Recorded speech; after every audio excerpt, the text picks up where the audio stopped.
मध्ये यायचं आहे. 12 चेंडू आणि 39 धावांची अजून देखील गरज आहे ती बिरवाडी संघाला हा सामना जिंकण्यासाठी. आणि फुलटॉस चेंडू तुम्ही टाकतील तर नक्कीच त्याचे नुकसान भरपाई तुम्हाला नक्कीच भेटेल आणि नक्कीच ती भेटलंय. डीजे नक्कीच एक मौका बनतोय तुमच्यासाठी.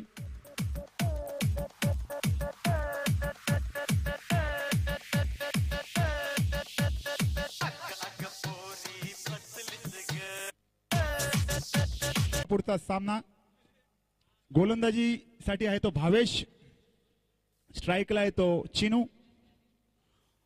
आता बॅकअप करणं हे देखील महत्वाचं आहे अशा ग्राउंडवरती. मी अगोदरच तुम्हाला बोललो की बॅकअप करणं हे फार महत्वाचं आहे.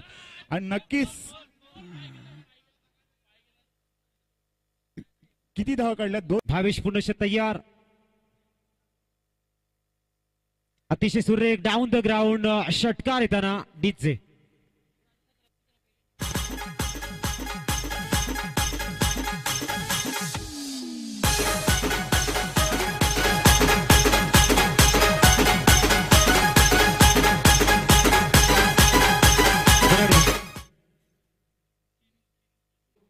एकवीस धावांची गरज. जोरदार प्रहार, सरळ डाऊन द ग्राउंड षटकार. सुरेख फलंदाजी या ठिकाणी चिनू यांच्या फळीतनं देखणे षटकार मात्र गोलंदाजाला बॅकफूट वरती घेऊन जाताना धावसंख्या स्थिरावली जाते ती 32. म्हणजेच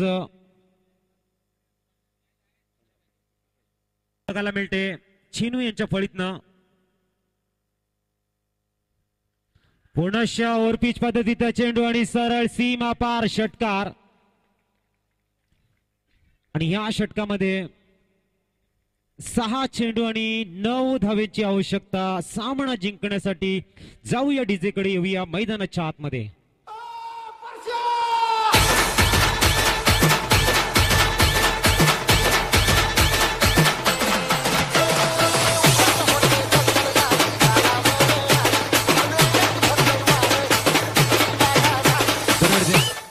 सहा चेंडू आणि 9 धावेची आवश्यकता.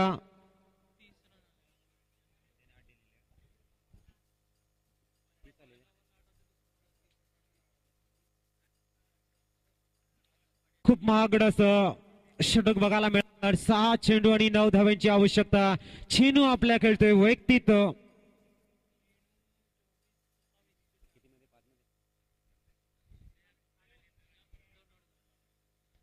या सामन्यानंतर दुसरे सर्व सामने 2 षटकांचे खेळवले जातील याची नोंद घ्या. उर्वरित सर्व सामने 2 षटकांचे खेळले जातील याची नोंद घ्या. 6 चेंडू आणि 9 धावांची आवश्यकता. वसीम गोलंदाजीसाठी तयार होतोय. 6 चेंडू 9 धावा. 6 चेंडू 9 धावा वसीम. हा मात्र स्वेर चेंडूचे संकेत दिले जात आहेत पंचांकडनं. धावसंख्या 1 ने वाढते. धावसंख्या स्थिरावली जाते ती 39. 39 धावा म्हणजे 6 चेंडू आणि 8 धावेची आवश्यकता. जोरदार मारण्याचा प्रयत्न, मात्र 1 धाव घेतली जाईल. चांगला चेंडू बघायला मिळतोय. थोडासा फिरवणारा असा चेंडू होता. 5 चेंडू आणि जिंकण्यासाठी 7 धावांची आवश्यकता. 40 धावा धावफलकावर. Compulsory chase rules.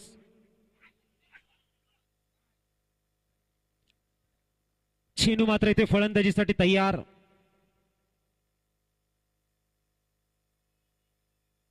हा मात्र बघायचंय पंचांचे संकेत येणं शेष आहे. स्वेर चेंडू धावसंख्या 41 वर जाऊन पोहोचताना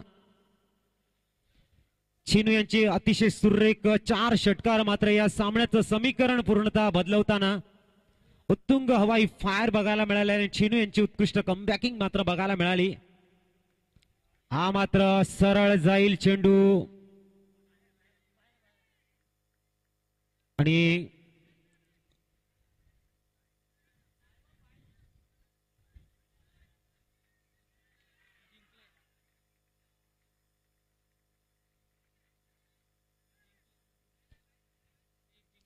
षटकार आणि सामना मात्र संपतोय.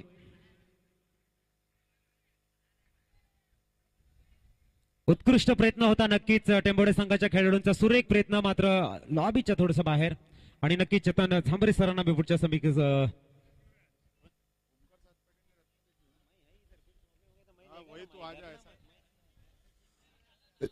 बिरवाडी संघ आपण जिंकलेले आहेत.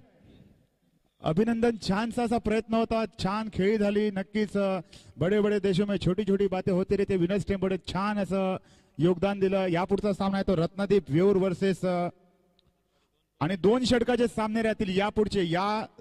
यासोबत सगळे सामने 2 षटकाचे राहतील.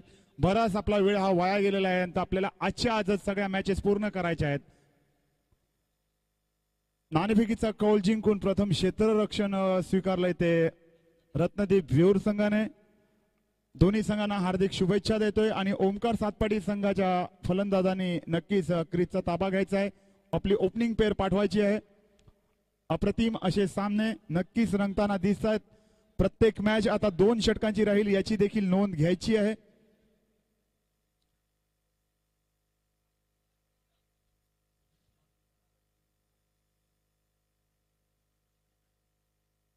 Omkar Satpati batsman please.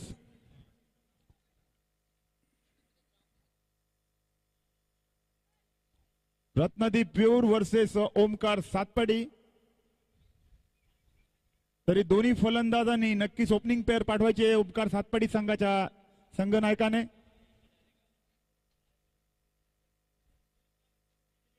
दोन षटकाचे सामने राहतील. सर्व सामने हे 2 षटकाचे राहतील. अंतिम सामन्यात पोहोचलेला संघ म्हणजे पवनसूत नवली संघ. कालच्या दिवशी अंतिम सामन्यात पोहोचलेला पहिला संघ आहे तो पवनसूत नवली संघ. आणि आता जो सामना होणार आहे तो रत्नदीप वेऊर वर्सेस ओमकार सातपाडी. प्लीज ओमकार सातपाडी. 2 षटकाचे सामने राहतील सर्व.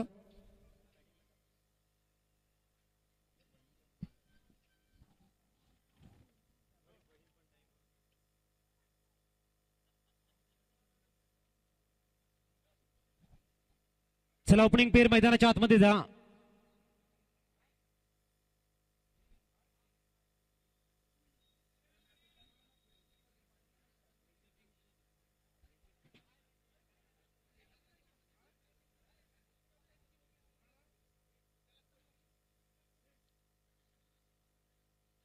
चला ओपनिंग पेअर सातपाटी संघ ओमकार आपला 12वा खेळाडू पाठवा.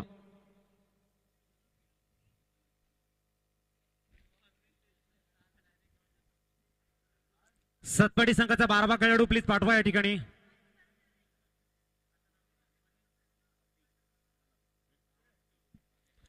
प्रत्येक गोलंदाजीसाठी तयार होते. 2 षटकांचा सामना असेल.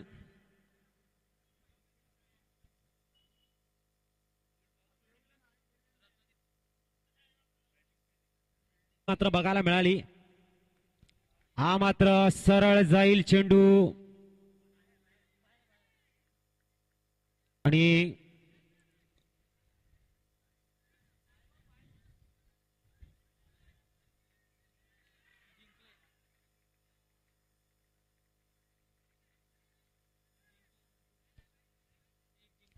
षटकार आणि सामना मात्र संपतोय.